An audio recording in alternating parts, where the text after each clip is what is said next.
Time యూపీఎస్సీకి tuitions only in Tirumala IAS institute Chaitanyapuri. Call చేసి ఇప్పుడే జాయిన్ అవ్వండి.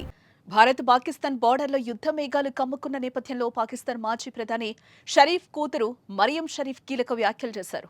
భారత్ పాకిస్తాన్ల మధ్య యుద్ధం నెలకొన్న పరిస్థితుల్లో ఎవరూ భయపడొద్దని, పాకిస్తాన్పై యుద్ధానికి రావాలంటే 10 సార్లు ఆలోచించారని అన్నారు.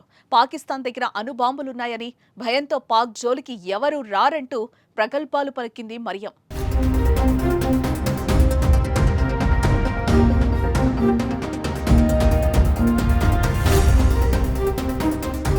ఇక పహల్గాంలో ఉగ్రదాడి తర్వాత భారత్ పాకిస్తాన్ మధ్య ఉద్రిక్తతలు పెరుగుతోంది.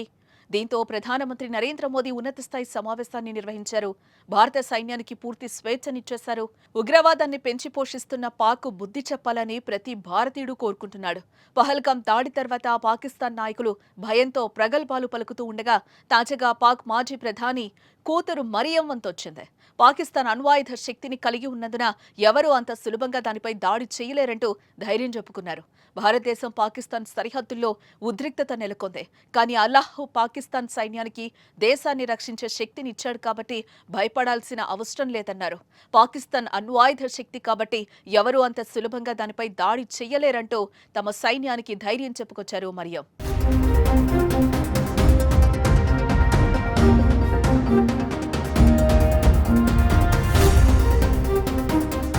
గత 2 రోజుల క్రితం కూడా పాక్లోని కొందరు వ్యక్తులు ఇలాంటి మాటలే మాట్లాడారు. భారత్ మాపై దాడి చేస్తే తమ దగ్గర అణుబాంబులు ఉన్నాయని, వాటిని ప్రయోగించడానికి వెనకాడబోమంటూ మంగళవారపు మాటలు మాట్లాడారు.